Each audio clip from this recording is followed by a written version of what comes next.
esengo toninga na motema pona kokutana bino lisusu mokolo ya vendredi 2 juin 2023 pona koya kopesa bino basango na bino olokosa lingala obolingaka mingi babengi ngonga ya beti sima mwa tango nde bozwi ba detail.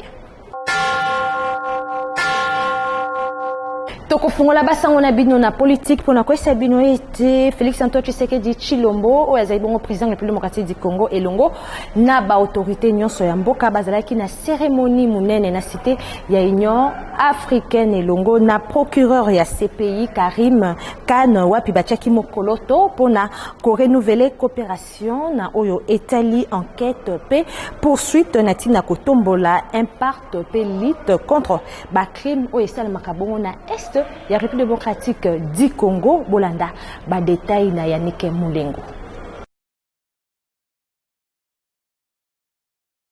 Liboso ya tata mokonzi Félix Antoine Tshisekedi Tshilombo, Premier ministre Jean-Michel Samba Lukonde, pe ba membre ya gouvernement, ba président ya des chambres ya parlement, gouverneur ya ville ya Kinshasa Jantiningo Bilambaka, ba kambi ya justice ya armée pe la police, ko bakisa lisusu société civile pona kotanga kaka wana nde cour pénal international CPI na mokuse et outil ko renouveler cadre ya coopération na école Congo démocratique et salemaki na nzela na yemoko procureur ya CPI Karim Ahmad Khan coopération yango et salemina tina ya kokolisa enquête pe poursuite pona ko impacter lutte contre impunité pe ba crime grave oyo et salemina école Congo démocratique. Cérémonie solennelle et salemaki mokolo ya jeudi 1er juin 2023. Mokoloto et tamaki entre procureur et CPI Karim Khan, pe ministre ya justice pe garde des sceaux ya école Congo démocratique Rose Mutombo. Boyoka mokonzi ya mboka Félix Antoine Tshisekedi Tshilombo ndenge abetingonga. En ce qui concerne la République démocratique du Congo, outre notre engagement à travers le dépôt des instruments de ratification, je réitère notre attachement au mémorandum d'accord conclu avec le bureau du procureur de la Cour pénale internationale. Cet engagement renouvelé traduit notre volonté de renforcer la coopération avec votre bureau, que nous entrevoyons surtout dans le cadre d'une coopération active et dynamique, tournée vers les idéaux de justice et de paix, aujourd'hui mené par mon pays. Nangambo na yepe procureur ya CPI a atalisaki ba effort oyo mokonzi ya mboka Félix Antoine Tshisekedi Tshilombo azali kosala pona koluka kozongisa kimia na partie est ya école Congo démocratique. Boyo kaninga betingonga. Vous avez été le premier président africain que j'ai eu à rencontrer juste quelques mois après ma prise de fonction en tant que procureur de la Cour pénale internationale. La justice ne doit pas être seulement une promesse, ça doit être plutôt un résultat concret, probant pour les victimes qui n'ont fait que longtemps, qui n'ont attendu que très longtemps. Cela doit se faire sur la base des principes et idéaux du statut de Rome, notamment la complémentarité. La complémentarité fait partie des idéaux du statut de Rome, c'est-à-dire que l'État a la première responsabilité, mais aussi la CPI doit venir à chaque fois qu'il est possible pour assister les États. Et Seigneur Kosimba était nanzela ya visite d'inspection na yena école Congo démocratique procureur ya CPI Karim Khan a kitaki pe na Bukavu na province ya Sud Kivu sur place a pesaki message ya réconfort et pas ya ba survivants ya violence sexuelle pe na ba association ya ba victimes ya guerre na est ya école Congo démocratique. Ngonga ibeti.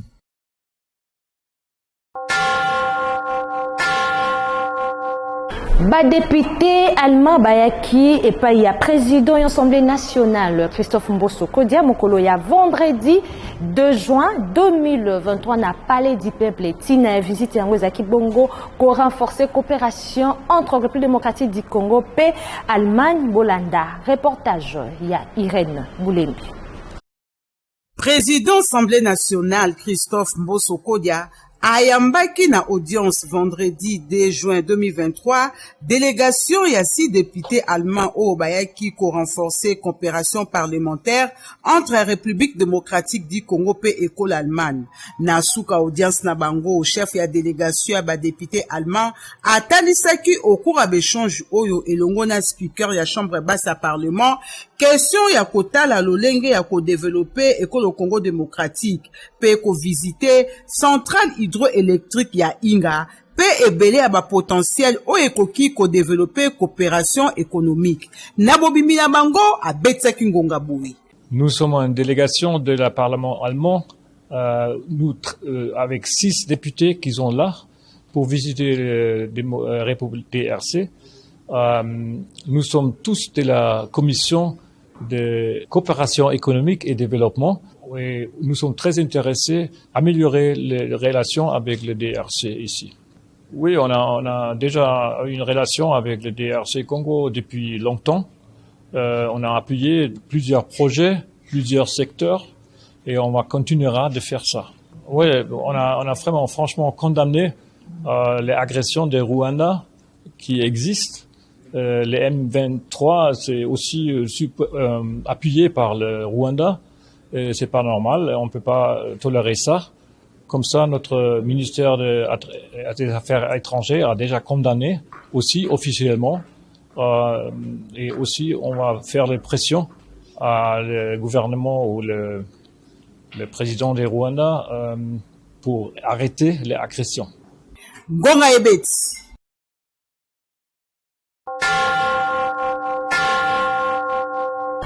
Vice-ministre, ministre de la Défense nationale, puis ancien combattant Jean-Pierre Bemba Gombo, Ayambaki, vice-ministre, il y a affaires étrangères, il y a Kolo Allemagne, Mokolo, il y a jeudi 1er juin 2023, Bolanda, ba détail na Piris Pembele.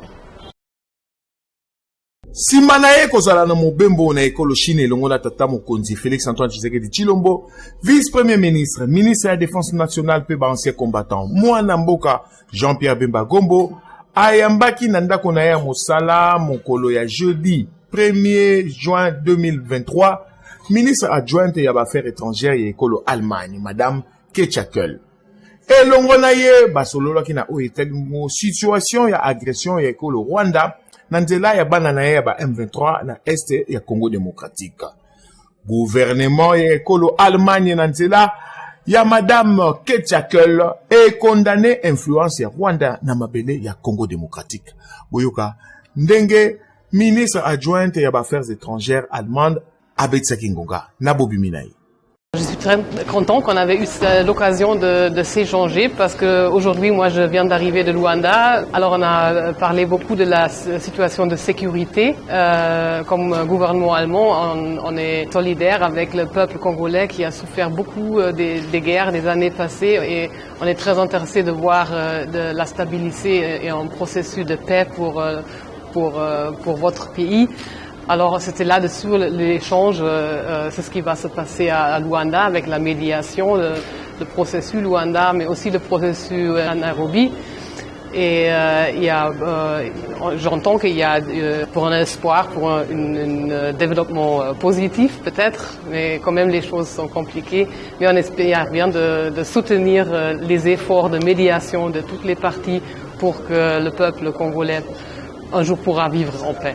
Comme l'Union européenne, au décembre, on est parti de l'Union européenne, on a condamné la présence de troupes rwandais sur le territoire congolais. Il faut respecter la souveraineté des pays, il faut respecter les frontières, soit les frontières en Europe, mais aussi les frontières en Afrique. On comprend très bien, on est tous dans le même bateau. Si on veut vivre en paix, il faut défendre les valeurs de la charte de l'Union africaine, aussi la charte des Nations Unies qui implique qu'on respecte les frontières et comme ça alors aussi on a condamné l'influence de Rwanda sur le territoire congolais.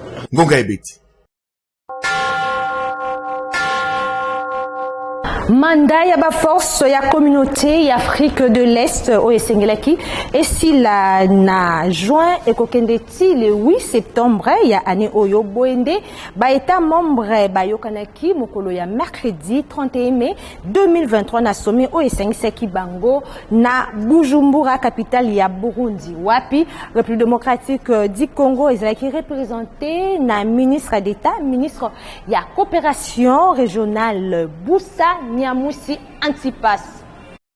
Ba force régionale ya EAC bakotikala na est ya République démocratique du Congo kino mois de septembre 2023.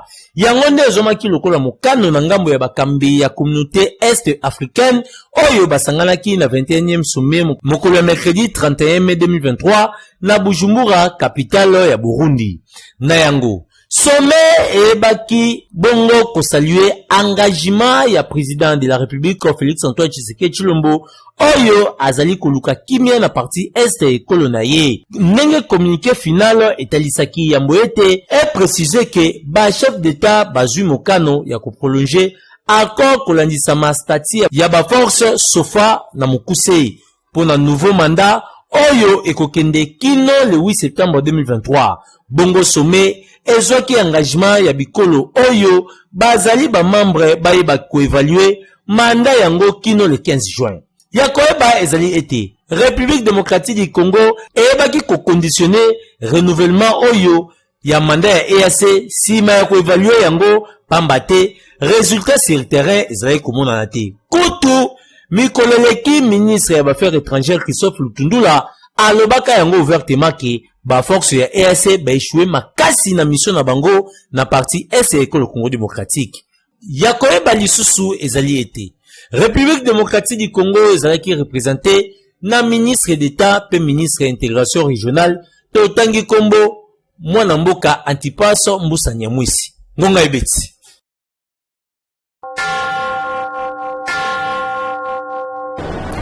Haute cour militaire et utikozwa mokano ya constitué mokolo ya vendredi 2 juin 2023 na Oeteli Bosenga ya liberté provisoire ya député national Edouard Mwanga Chouchou. Haute cour militaire et boyi ko répondre na liberté provisoire pe ekani ko bimisa décision ya suka mokolo ya vendredi 6 juin 2023 bolanda ba détail na Yannick Muleko.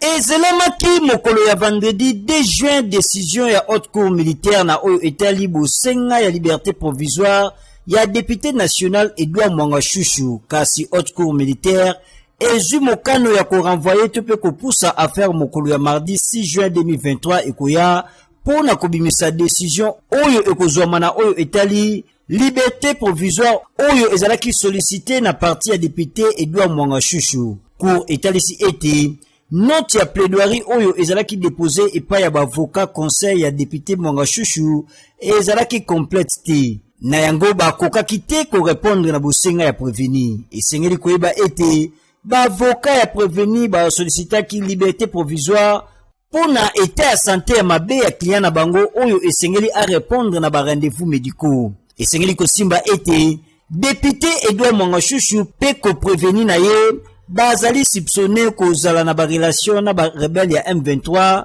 bazali poursuivi pour la trahison, participation na mouvement insurrectionnel, espionnage pe kobomba minduki ya guerre illégalement. Poursuite oyo ebandaki tango bamonaki minduki na résidence ya Edouard Mwanga Chouchou na Kinshasa pe na baloko ya société na ye SMB na Masisi na Nord Kivu. Dossier oyo ezali à suivre. Ngonga ebeti.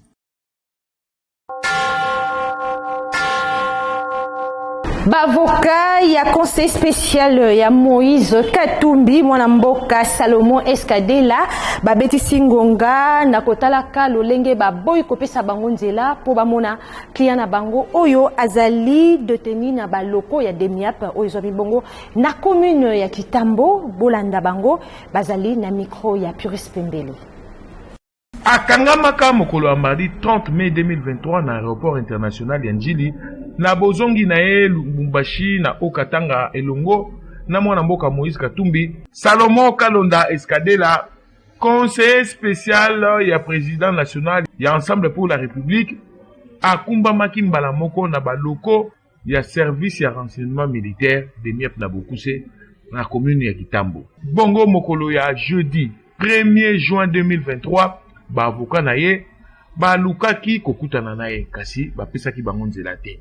Boyoka ndenge ba beti ngonga. Nous sommes présentés aujourd'hui, nous avons sollicité une audience parce que la constitution de notre pays, dans son article 19, in fine, précise que même devant les services de sécurité, tout justiciable a droit d'être assisté. Malheureusement et contre toute attente, nous avons été heurtés et nous avons été bloqués. Nous n'avons pas eu l'opportunité de rencontrer notre client. Et cela se rapportant aussi à l'article 18 de la Constitution, à son alinéa 3, qui précise que tout justiciable ou tout individu ou toute personne interpellée par la justice, service de sécurité et autres doit être immédiatement en contact avec sa famille et ou ses avocats. Malheureusement, ce conseil que nous n'avons pas eu cette possibilité de les rencontrer et nous sommes vraiment désolés, mais nous sommes ici purement dans l'exercice de notre profession. Il nous a été empêché, interdit, même repoussé de les rencontrer et donc il nous est impossible de connaître son état de santé et de dire quelque chose par rapport à son état de santé parce que nous n'avons pas eu la possibilité de les rencontrer.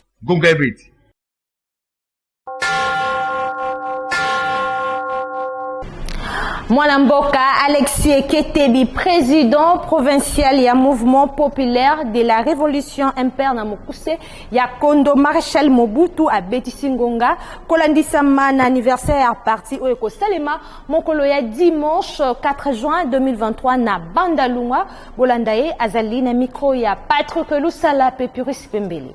Toza kolengela milulu minene oyo to sala implantation o balobi na lo kota lopoto mais c'est-à-dire que tel misa ezali vraiment misala ya un peu na kata ville province ya Kisasa.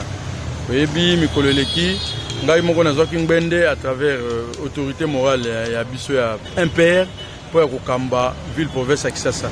Yango wana mokolo dimanche tokoya kotia bakambi nyonso bakokita na biso bakolanda biso na sima pour ya kotelemisa au Italie impère mouvement populaire de la révolution na kati ya ville province ya Kinshasa. Message te relancer zali ke baimboka baiba congolais baya ebele. Ba papa ba mama bandeko boya ebele. Impère parti na bino parti ya lokumu o simbaki bino e simbaki mboka e telemisaki kita ya mboka e telemisaki botosi to respect o babanda ko pesa biso na mboko yo Zaïre lelo Congo alors to sengi bande konyo soboya botala impère modèle nine akambaki mboka wana panda mikolo meike alors to senga boya ebele na makanisi ya autorité morale na biso mama présidente Yango Mobutu nde bokoyoka o nini impère abombi pona bino ya malamu ya impère tozwa mais ya mabe ya impère o ya kala to lukwa to bwaka yango o to telemisa mboka milulu ekosalema na Bandalungwa na kati ya avenue di Bamboma na Bandalungwa soko ye okomona beba drapeau MP pe tokosola na sika wana. Nabasango éducation esengeli kosimba était examen national de fin d'études primaires ENAFEP oyo et bandaki mokolo ya jeudi 1er juin 2023 pona année scolaire 2022-2023 netandu mobimba ya République démocratique du Congo yango esili mokolo vendredi 2 juin 2023 équipe yango ngebeti esali constant Polanda bilili ya Filo Chinguta pe Judex Makengo. Ezalaki lancé Netando Mobimba ya République démocratique du Congo na date ya jeudi 1er juin 2023 pour l'année scolaire 2022-2023 uta kisangani na province ya Chopo. Examen national de fin d'études primaires et na FEP na Mokuse et sili mokolo ya vendredi 2 juin 2023. Sinawana, équipe ya ngonga ebeti ekitaki na mwandambo ya bacentre ya commune ya Njili pona kosala constat lolenge bepreuve yango elekani pambate mingi ya belève bazalaka na momesano ya koloba ete matière oyo bazwaka na classe yango te bakutanaka na yango na tango ya bepreuve. Constat yango esalemi na EP1 laïque pe institut l'info ya quartier 6 na commune ya Njili pe lisusu na école Elikia na place Sainte Thérèse kaka kuna na commune ya Njili. Kokoma kuna bana batalisi ete bepreuve na bango elekani kitoko pamba te base preparaki en conséquence pe bakutani kaka na même matière batangaki na classe na nyonso boyoka bango ndenge babetisi ngonga. Na sepeli ndenge telafepeleki sive basive biso asungi biso na makambo ebele liboso loka cette TFP za pas zone za longo pas makasi. Merci na EPD to mettre à 100%. Ai boso na obanga roi do soiter roi da pas mais on a moins facile là. Et de la fête c'est très facile. Et qui n'ont bien nyo ça bien. Tout à ligue que to. Bayimboka bazali se causer la résultat. Bonne chance na ba finaliste. Ngonga ebeti.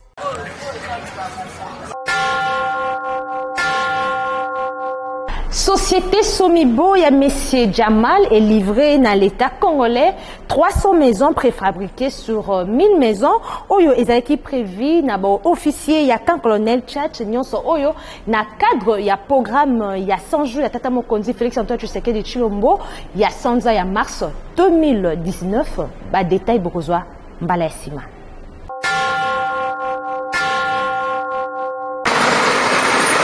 Nani akotia lisusu tembe bilembo yangoyo mosala ezomonana après avoir kopesa plus de 5000 motos na bawewa.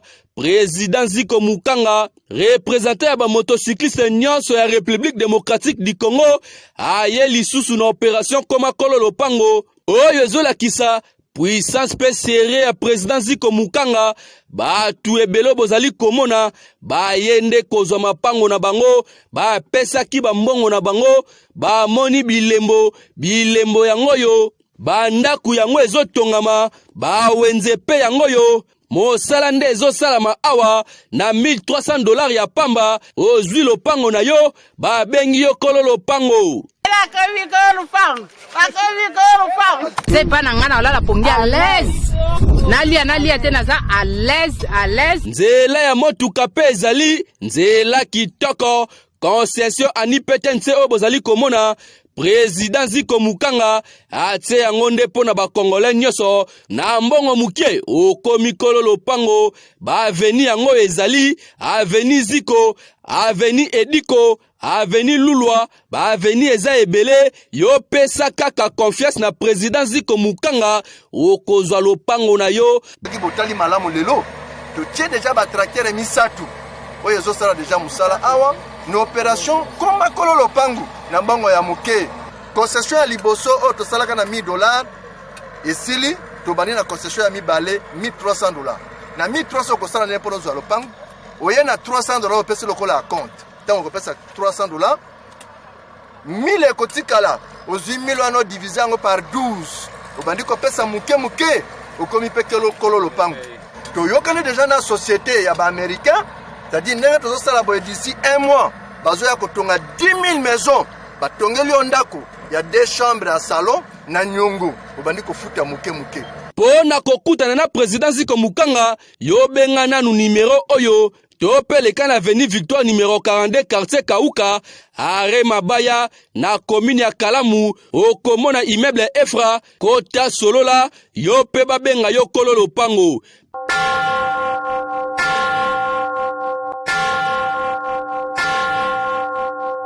Tokomisko na page Rose Esengeli Kosimba ete Gina Ivo a Paluku correspondant ya ngonga ebeti na Beni na Nord Kivu azali bongo kosepela mbotama na ye mokolo ya vendredi 2 juin 2023. Équipe ya ngonga ebeti et souhaito kaka joyeux anniversaire Gina Ivo a Paluku. Joyeux anniversaire Gina Ivo a Paluku correspondant ya ngonga ebeti na ville ya Beni na province ya Nord Kivu. Yé abotama le 2 juin ya mbula moko. Le 2 juin 2023 abakisi lisusu mbula moko na bomoi na ye.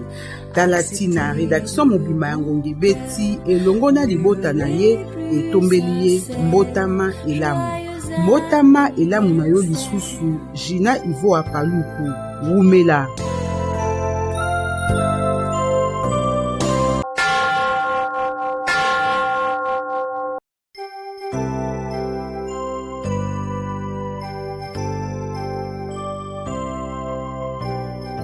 Abotama le 2 juin Mbula Moko, Mosal Nankolo, révérend pasteur Selo Kabu, pasteur responsable de l'église Amour du Prochain, paix, responsable de la radio évangélique pour les salis des âmes, Resana Mokuse, Koko Maalelo 2 juin 2023, Akokisi Susumbula Moko na Bomo Inae. Dans la tina, Molonga Ninae Mama Mado Madova, Elongo Nabandimi, ya église Amour du Prochain, pe rédaction Mobimba Yangonga Ebeti, Bazali Kotombela na Mbotama Elamu. Mbotama Elamu na yo lisusu Mosal Nankolo, révérend pasteur Selo Kabu. Joyeux anniversaire, acceptez de bon cœur, nos les plus sincères, de joie et de... na basango ndenge azuningisa ya kokabwana bino soki bosepelaki na musala kitoko oyo po ba image oyo komela bino na bandako ezalaki bongo na bokasi ya mwana mobali oyo babengaka Patrick Lusala asimbaki kamera réalisation ezalaki bongo ya Purus Pembele montage esimamaki na Teddy pe Christian Makutu régie finale ezalaki ya Serge Kulu édition ezalaki kaka ya Pembele mokolo ya samedi bokokutana na Purus oyo akoya kopesa bino basango na bino olokota lingala oyo bolingaka mingi babengi ngonge beti tikete kimi onkolo ezala o mabota mabino.